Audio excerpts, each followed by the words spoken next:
Just wanted to come out and talk to everybody, give everybody an update on the storms that we experienced yesterday, which led to a full deployment for our flood channel rescue operations, and give an update on what happened with the individuals that were actually able to remove themselves from the water.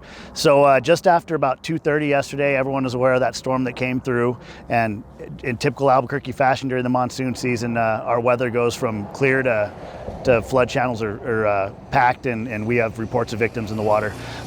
We did get on site. We have predetermined deployment spots where all of our flood channel rescue stations go to. The spot where we went yesterday was not one of those. We did get additional information that reported those people being in the arroyo, in the network of tunnels that feeds that diversion channel, kind of right in the area of Los Altos, in the area west of Eubank. We were on scene for about 20 minutes. 2 individuals did emerge from the tunnels and were actually able to rescue themselves, walked out of the arroyo, no injuries reported. They refused EMS and left the scene. Initially, we had reports as many as 5 people that were trapped in those tunnels, and after talking with people on site, people showed up. We did confirm that all were accounted for. That did lead to a bunch of questions that I started getting yesterday about what do we do to prepare for these kind of incidents, and that preparation starts during our fire academy. Every fire cadet goes through flood channel training, and then all those series of stations that I mentioned before get training annually, if not more. It's a very successful program. We are very good at getting people out of the water in those kinds of situations. However, that being said, the window for rescue is very, very narrow. So the biggest thing to stress here is to keep people out of the arroyos anyway. Unfortunately, a lot of the people that we do experience rescuing in the arroyos are unsheltered or unhoused population here in the city of Albuquerque that use those systems of tunnels and bridges to keep out of the weather. So it's really hard to secure all those bridges and tunnels, so it's difficult to keep people out. Again, the biggest thing about this is keep people out, and it prevents this altogether. We have been very successful in keeping kids out of the arroyos. That's something we start every summer with our swim pass program. I think last year was the first year we didn't have any kids swept away in the arroyos or any drowning, reported drowning deaths, but every year this is a challenge for us, and every year we see people that challenge these arroyo systems, and they very rarely win. As some of you guys saw what happened at the San Pedro Bridge, a whole chunk of reinforced line concrete was ripped out of the lined arroyos and smashed the bridge. It just, I can't stress enough that people think that they're stronger than the water, and unfortunately when there's that amount of force and power, that you're not going to stand a chance, and it's going to result in a 911 and a rescue call out for us.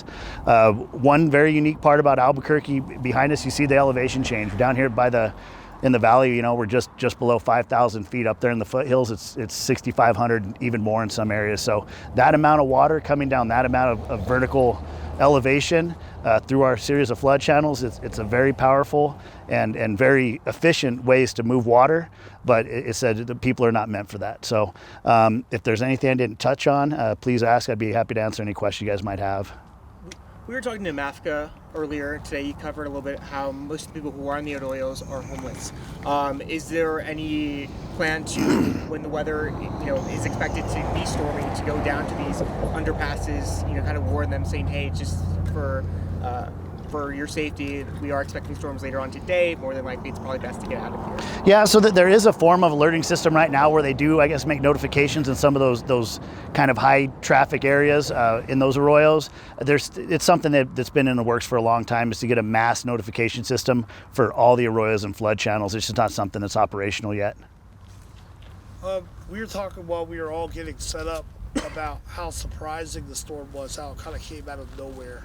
So, what safeguards, what ducks do you have in a row to prepare for when a rainy day happens? So it's a great question. Typically, we take our alert notices from the National Weather Service. They'll give us a call at the alarm room and notify us of a storm that they're tracking, at which point our alarm room will make that announcement over the air to all the stations to get ready for a possible flood channel situation. Yesterday, our HTR coordinator actually preempted that and called the alarm room before they'd even gotten the notification from the National Weather Service. So we did have a little bit of a heads up, and it's something too. Those guys that are stationed at those swift water stations and flood channel stations, they usually see the weather coming too, and they might just give a verbal to the guys, hey, make sure we go through our bags and we got everything ready to go. But yeah, yesterday we actually had to jump on it, and said all those crews are very good at getting to their locations and getting prepared to make a rescue. On those the ones that came out and rescued themselves, do you have an age range or on those individuals? It was one adult male and one female that removed themselves from the arroyo again, and they were not injured. They were actually in that system of tunnels and were able to crawl out of it and get out of the arroyo on their own. But I'd consider them to be very lucky. You guys saw that storm that came through. Those tunnels could have filled up all the way, and self-evacuation might not have been an option at that point, which is one reason we'll have our crews out here tomorrow. We're going to put the drones up. We'll fly over this body of water just to make sure that we didn't miss anything. Again, we don't have any reports of anybody that might be missing or that's unaccounted for, but it's a good chance for us to come out here and test some of the things that we do in case a recovery is ever necessary. We can use these things as a training opportunity just to make sure that we're ready to go. How do you think, with this happening and so many organizations having to work together through the process, how do you think everybody came out of the end? So, like I said, we're very good at this. We've had a very good history of our flood channel rescues. In the past, we have removed several people from the water. So it's something that we experience this every year. We prepare for it every year. And so when the tones and that call comes out, everyone's really good at doing it. I also got to mention Bernalillo County. They're also part of this flood channel program, and they have their designated locations as well. Something interesting that happened yesterday with that amount of water that came through the arroyo, it inevitably ends up in the Rio Grande. And there's a monitor there at Alameda that water went from 600 cubic feet a second up to 3,000 cubic feet a second when that storm came through. So that also led to a reported or potential water rescue yesterday actually on the river, where 2 kayakers got stuck with that spike of water, and they also were actually able to self-evacuate. So Bernalillo County launched their boat, and we were in the process of launching ours when those kayakers gave us a thumbs up that they're okay. How do you keep your staff safe when they're trying to rescue people? So it's a good question. So we have our predetermined locations that we go out to, and so part of being safe is that you have somebody that's on belay, or they're actually restrained with the harness to a pole, and then there's a person that's actually going down to fetch the person in the water. They're also on rope and they're on belay. So everyone that's in that area that's potentially part of that flood zone has to be tethered and tied to a stationary object. I should add that everyone's wearing a helmet, personal flotation device, equipped with a knife, and said we have our throw bag. So it's a pretty good system that we've worked out that's been successful in the past. Anything else as far as risk mitigation in general, when it comes to No, I mean, like I said before, we have a super efficient system of arroyos in Albuquerque just because of the elevation that we have in this city. It's pretty unique, and then the monsoon patterns that we see where they said those storms come out of nowhere, they're very good at moving a lot of water very quickly. But when that water gets channeled into those flood channels, it's very powerful, and it's a force you're not going to overcome. So the biggest thing is to keep out of the arroyos. Said whether it's a challenge, especially for our unhoused and unsheltered, but said for the kids too, stay out of them, get a swim pass, stay out of the arroyos. The stuff will kill you. It proves fatal almost every year. Was Bernalillo County the only other organization that you said worked with you on these? Bernalillo County, yeah. Truck 38, they have a designated location along the diversion channel that they respond to as well. So they're our partners in this. And then when that report came in of some people needing help on the river, Bernalillo County launched their boat as well. I guess the last question for me is, do you have anything you'd like to say to the people at home that might try to rescue themselves, might feel like they need to go out and help somebody if they see somebody? So this goes back, and it's a good question because we almost witnessed it yesterday where we had the reports of the people that were in the tunnel unaccounted for. We had an individual come down the arroyo, walk down the face of the arroyo, and actually tested the waters and thought about getting in as we're trying to convince her to stay out of the water. We're throwing her rope bags, the guys are screaming at her, and she thought about going in, and we would have seen her get swept away. At that point, we did have crews deployed, so we already had people downstream.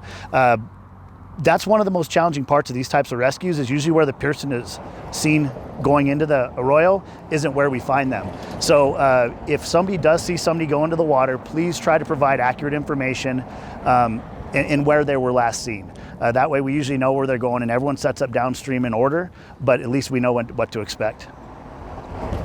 So is this typically the final destination of all the main arroyos? Is that So this is, if you ever look at a map of the network of arroyos, it's like a spider web. Everything starts from up in the foothills, and everything just keeps funneling into bigger channels, bigger flood channels, bigger flood channels. So the north diversion finally dumps here. And so, like I mentioned, that's why we're going to come back out tomorrow and just try kind of get out here and make sure that there's nothing we missed. Again, there's no reports of anybody that was not accounted for, but we get out here and we get to use some of our tools to test what we can see. so this is where the most bodies will end up? When Well, it's all said and done? so exactly, and the year before last, we had several recoveries, and this is where they all were. There was that series of storms. I think we had 4 recoveries out down here, and so again, it gives us an opportunity to test the tools that we have and see what works, or see if something else is going to work better. So yeah, you'll see us out here tomorrow, making sure that there's nothing we miss, just to be thorough and to use as a training opportunity. You know about what time that's going to be tomorrow? 10 a.m. Okay. 10 a.m. They should be flying drones, and you should see some other equipment Yeah, out here. that'd be